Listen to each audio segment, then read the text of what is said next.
Tuning in week after week, day after day. It's been an enormously difficult year for everybody. And I want to thank you for hanging in there, and I want to thank you for tuning in to keep yourselves informed. It has been a big part of the reason we have been able to be effective in fighting coronavirus.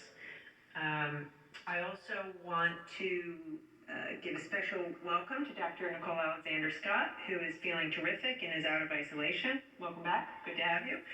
And also to Director Brett Smiley, who is feeling terrific. He tells me he went running yesterday and he's feeling great and he's out of isolation. So welcome back. It's great to have you guys. Dr. Chan was not able to be with us this afternoon. He's going to be our regular person to update us on the vaccine, but today Dr. Alexander Scott will go ahead and do that. So as a reminder, no press conference next week. As I said, this is the last COVID press conference of 2020, and then I'll be back here on Thursday, January 7th at 1 o'clock for the first press briefing of 2021. I also want to thank the members of the press who are here. You have next week off, at least from this press conference. You guys have been incredible. You were here every single day when they were 7 days a week, and you've been here every week since then, and I know you got a tough job, so I want to thank you all for being here. I'll try to keep it a bit shorter today. I know it's a holiday season and we're busy, but nonetheless, COVID is with us, so it's important that we stay informed and stay vigilant. Let's begin with the data. Please put the slide up. As we always do, yesterday we had 880 new cases out of 12,000 tests, so that gives us a percent positive of 7.1%. And very sadly, another 8 deaths. My heart goes out to Rhode Islanders who are losing loved ones, especially now, a week before Christmas, a week before the holidays.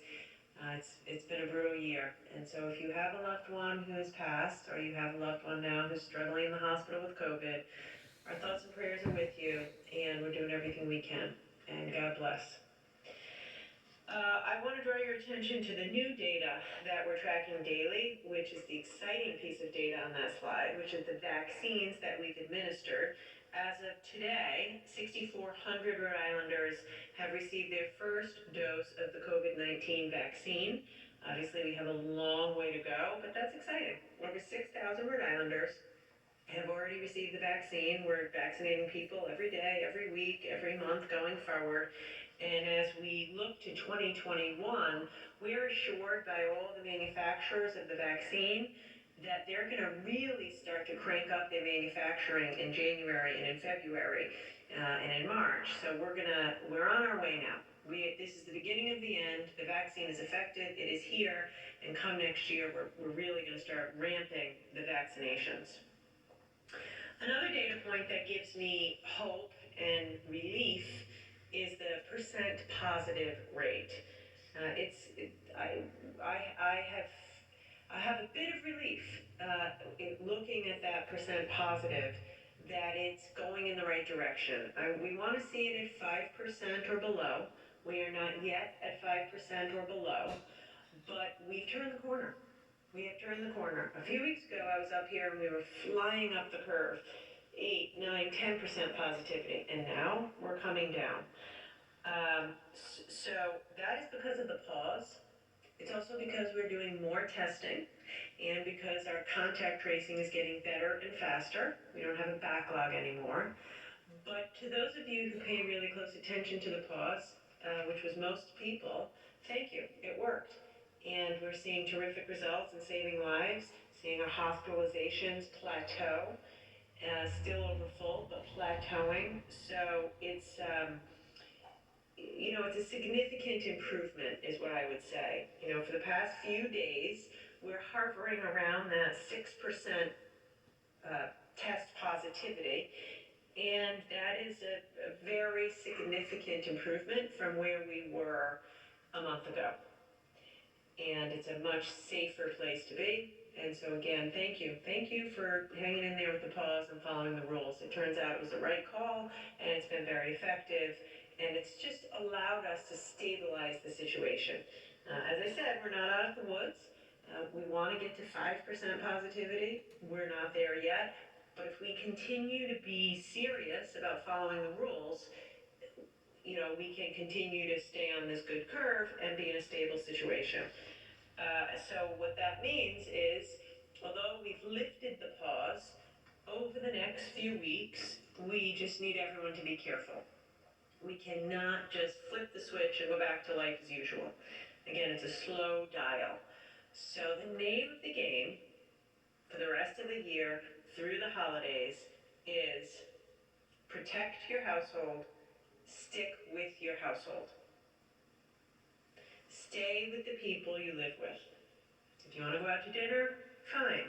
Wear your mask, wash your hands, follow the rules, dine with the people you live with. If you want to go shopping, wear your mask, get tested at one of our pop-up centers, go with the people you live with. That's the whole name of the game. Christmas Eve, Christmas Day, New Year's Eve, New Year's Day. Stick with the people you live with and, find other ways to communicate with your loved ones safely, but don't gather indoors with people you don't live with. That's the name of the game, which is hard, but it's effective. And of course, just be vigilant about mask wearing. I have a very specific ask for everybody in Rhode Island, in addition to that. Make a plan to get yourself tested twice between now and the end of the year.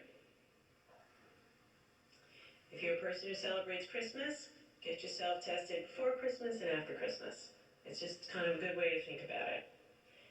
We are really ramping up our testing. At this point, there's no excuse not to get a test. You can go on the portal.ri.gov. We have plenty of capacity in Wickford, here in Providence at the Dunk. Go to Warwick Mall, there's dozens of pop-up sites. Go get tested. It's free, it's painless, it's quick, and you'll know. Because if you're positive, we need you to quickly get into isolation and tell all your people you were near that they need to go get tested. So make a plan, 2 times, everybody, before the end of the year. And as I said, stick with the folks you live with. Dr. Alexander Scott's going to talk more about testing in detail, but I just wanted to give everybody like a simple, concrete, life-saving thing that you can do between now and the end of the year. Since this is our last press conference of 2020, I thought it would be appropriate to give a very brief update of how we have spent our federal CARES Act funds. You will recall that in the thick of the pandemic, Congress took swift action to pass a federal stimulus relief bill. And I want to thank our federal delegation, Senators Reid and Whitehouse, Congressman Cicilline and Langevin. Amazing, all 4 of them in touch with me constantly. I can't thank them enough. In any event, because of their hard work, Congress passed the CARES Act and Rhode Island received $1.25 billion of critically needed relief. And at this point, we've allocated all of that. And so I thought it would be helpful to take a few minutes to just explain where we've allocated the monies. Obviously, there's an extremely detailed list of how we spent every penny. We have a portal, and we've had numerous hearings before the state legislature.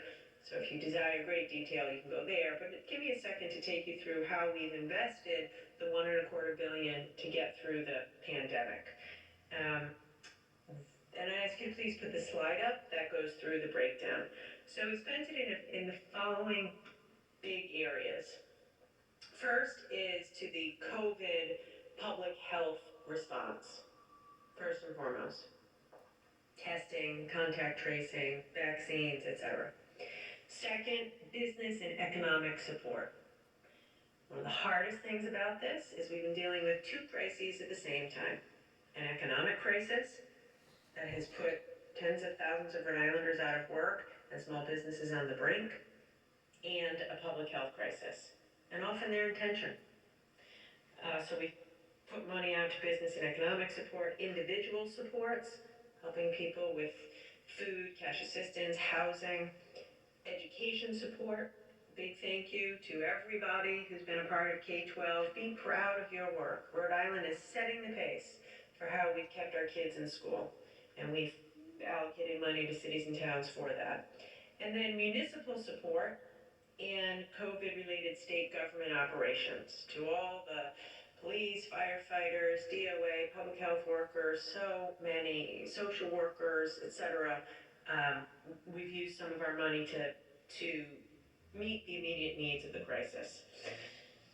And it has been a challenge. So again, you can see the information in front of you.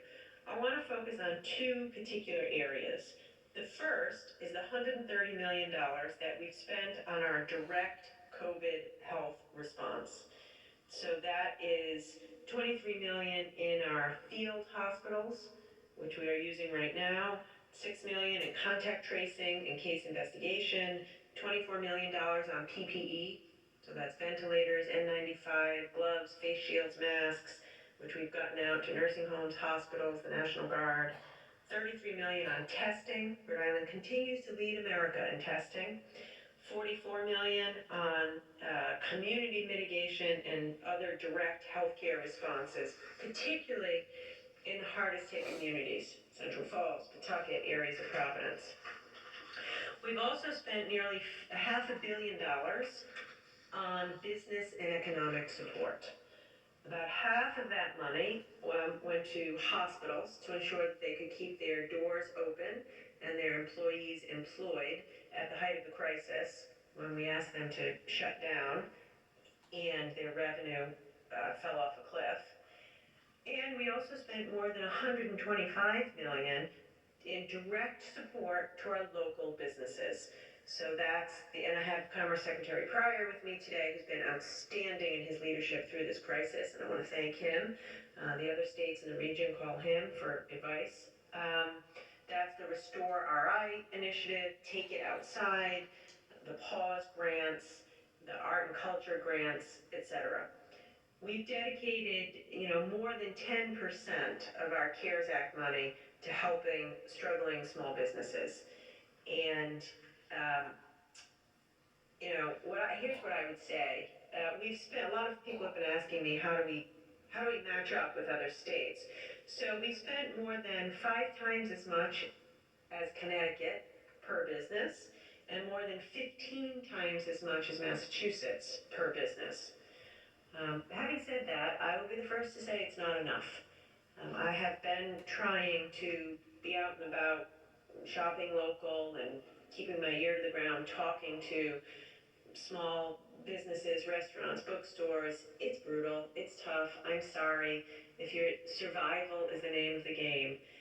But we have tried to use every penny that we could of our CARES Act to help you get through it. I know it's cold comfort to know we've done better than other states, but I hope you'll accept it as evidence that we really care about our small businesses, and we're going to get through it. 2021 is around the corner, and it's going to be, let's make it the best yet. Particularly next summer, I think we're going to help you do everything we can to really make up some of the lost revenue from this year. We also set aside $45 million for the Back to Work initiative. You might recall that 6 months ago, I launched a Back to Work job training and job placement initiative using $45 million of our CARES Act. And Back to Work was designed specifically to reach out to Rhode Islanders who had lost their job due to COVID and who were at risk of being long-term unemployed. Maybe they're in an industry like retail, like hospitality, that's going to be struggling for a long time. Maybe their skills were a little bit outdated, and so they needed some job training in order to get a different job. So we said we're not going to leave those Rhode Islanders behind. We were going to dig in and be there for the people who had lost their jobs. And we did it with an eye towards equity. We said more than half will be women, about more than 25% will be people of color. And I'm thrilled to announce today that by the end of the year, by the end of next week, we'll be on track to have more than 5,000 Rhode Islanders who are out of work due to COVID, trained, supported, and matched up with a job. That's incredible. That means the Department of Labor and Training, working with Commerce in my office, they've established in just a few months 130 different training programs, and nearly 200 businesses have hired back to work participants. We've also, throughout that, provided help for folks who were getting the training. You can't put your life on hold while you go get trained. So we've provided housing help, rental help, childcare, transportation. I am so proud of the 5,000 people who had the courage and strength and determination to pick yourselves back up, get trained, some of you mid-career, mid-crisis, and get a job. And I'm super proud of my own team. Scott Jensen, who is our Director of Labor and Training, is a miracle worker in my estimation, and he and his team have worked literally every day for months to make this a reality, so I want to say thank you. We're not stopping, by the way. We'll get 5,000 by the end of the year, which is our goal.